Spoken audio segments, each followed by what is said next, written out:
सुप्रभात। मैं आपका दोस्त शिवम झा।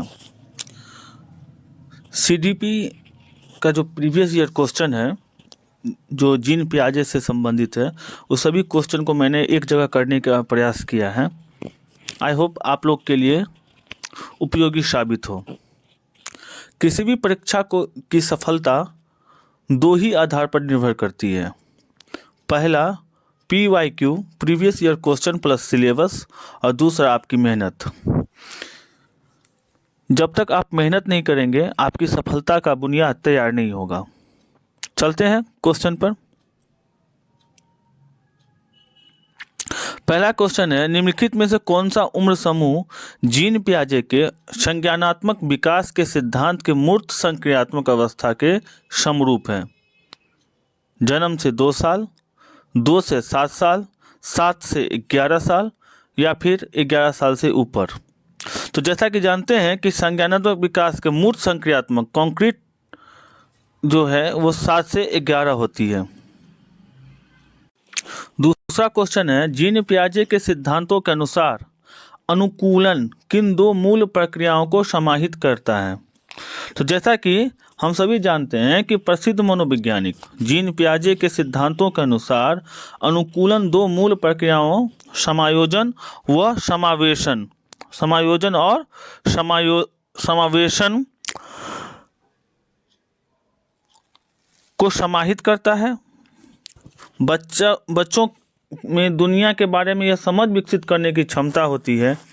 तो हम संतुलित समायोजन व समावेशन के साथ क्वेश्चन 2 के लिए जाएंगे।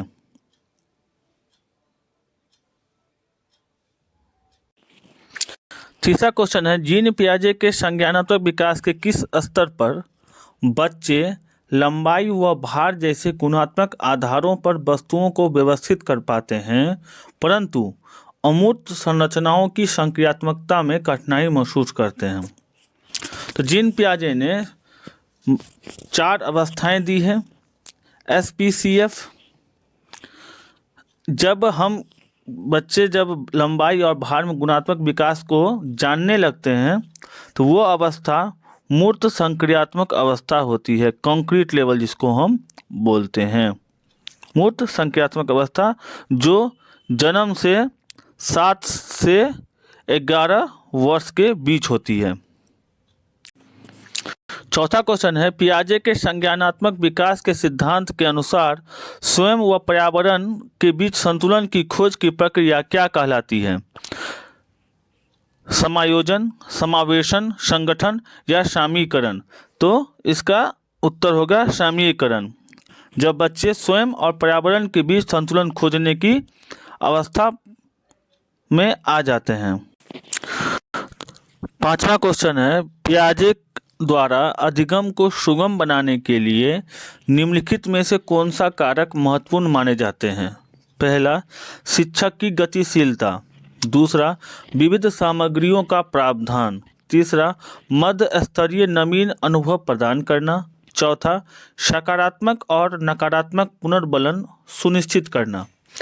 तो जब शिक्षक की गतिशीलता, ये भी अनिवार्य है। विविध सामग्रियों का प्रावधान, ये भी अनिवार्य है। सकारात्मक नकारात्मक पुनर्बलन सुनिश्चित करना, ये भी अनिवार्य है। लेकिन आपको जो दिए गए ऑप्शन होंगे उसमें से आपको मतलब बहुत अच्छा ऑप्शन को चुनना होगा। तो चुनने का मतलब ये है कि जब हम शिक्षक अगर विविध सामग्रियों का प्रयोग करेंगे तो बच्चों के लिए लाभकारी होगा। इसलिए क्योंकि पियाजे भी व्यापक स्तर पर संज्ञानात्मक विकास के लिए अर्जित ज्ञान के भंडार का स्वरूप विकास भी प्रत्येक अवस्था में बदलता और परिभाषित होता है। छठा क्वेश्चन है,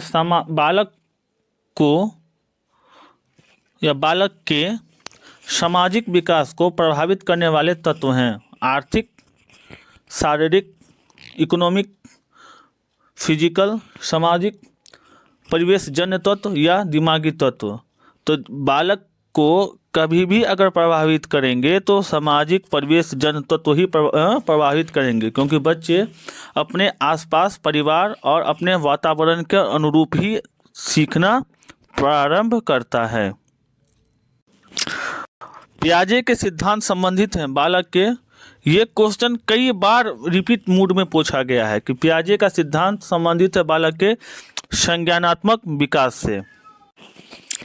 8वां क्वेश्चन है, जीन पियाजे के अनुसार संज्ञानात्मक विकास की अंतिम अवस्था कौन सी है? संवेदिक पेशी अवस्था, अमूर्त संक्रियात्मक अवस्था, उत्तर संक्रियात्मक अवस्था या मूर्त संक्रियात्मक अवस्था? तो जीन पियाजे के अनुसार संज्ञानात्मक विकास की अंतिम अवस्था अमूर्त संक्रियात्मक अवस्था है, फॉर्मल स्टेज जिसको हम बोलते हैं।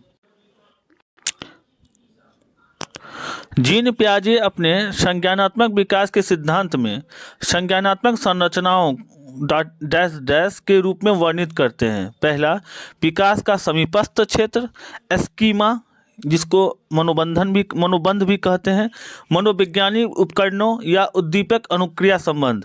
तो जीन पियाजे अपने संज्ञानात्मक विकास में स्कीमा का प्रयोग करते हैं।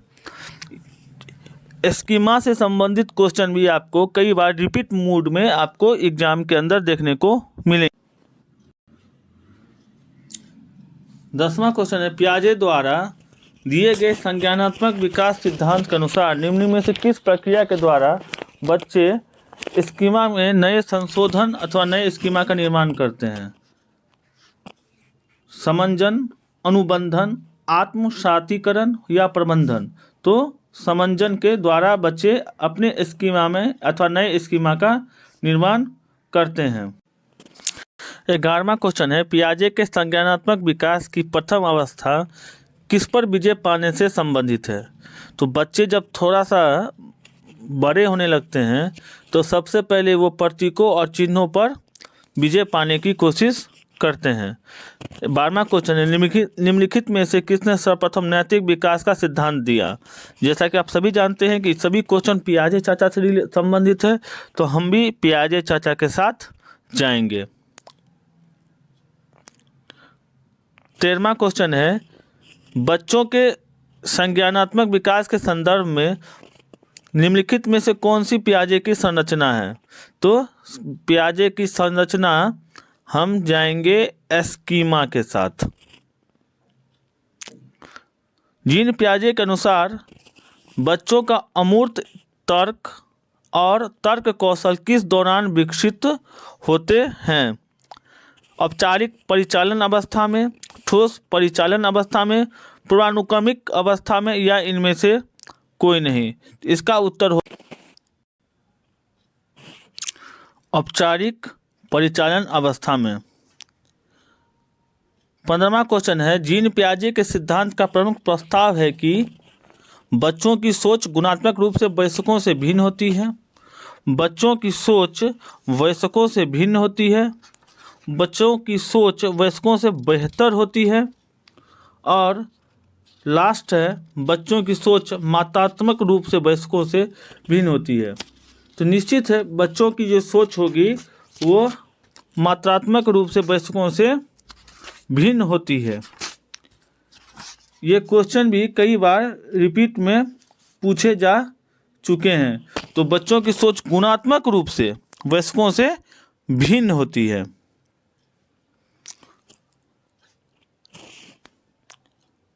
16वां क्वेश्चन है, जीन पियाजे के अनुसार बच्चे को पुरस्कार एवं दंड के सिद्धांतों का प्रयोग करते हुए विशेष तरीके से व्यवहार करना एवं सीखना सिखाया जा सकता है।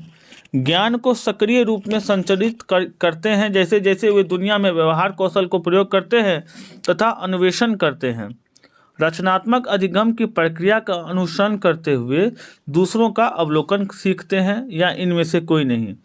तो पियाजे के अनुसार बच्चे सक्रिय रूप से संचालित करते हैं जैसे जैसे दुनिया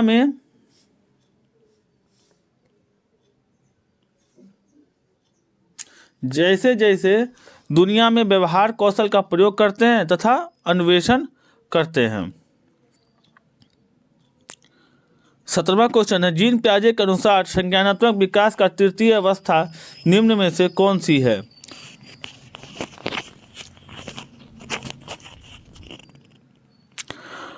औपचारिक सक्रिय अवस्था, पूर्व संक्रिय अवस्था, मूर्त संक्रिय अवस्था, संवेदनात्मक गामक अवस्था। तो जीन पियाजे ने जो 4 अवस्थाएं दी है वो एस, पी, सी और एफ। तो इसमें पूछ रहा है कि तृतीय अवस्था किससे संबंधित है, सेंसरी मोटर, प्री और कंक्रीट लेवल। तो इसका आंसर मूर्त संक्रियात्मक अवस्था होगी। चलते हैं अगले क्वेश्चन की तरफ। पियाजे के अनुसार अधिगम के लिए निम्नलिखित में से क्या आवश्यक है? वयस्कों के व्यवहार का अवलोकन, ईश्वरीय न्याय पर विश्वास, शिक्षकों और माता पिता द्वारा पुनर्बलन या शिक्षार्थियों द्वारा पर्यावरण की सक्रिय खोज। हम सभी जानते हैं कि बच्चों को अधिक से अधिक क्या किया जाए, खोजी बनाया जाए। बच्चा अधिक से अधिक जिज्ञासु प्रवृत्ति के बने और हर एक प्रश्न का उत्तर जानने के लिए उत्सुक रहे। तो पर्यावरण का सक्रिय खोज ही अधिगम के लिए निम्नलिखित में से आवश्यक माना जा सकता है।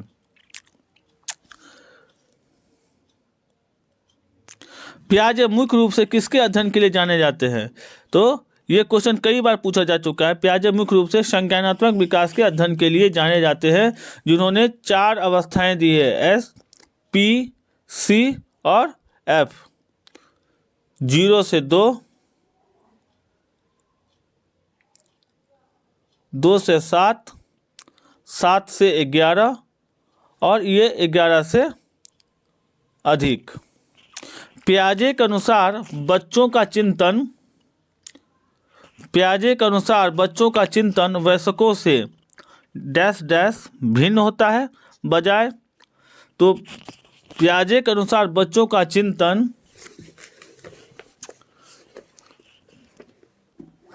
वयस्कों से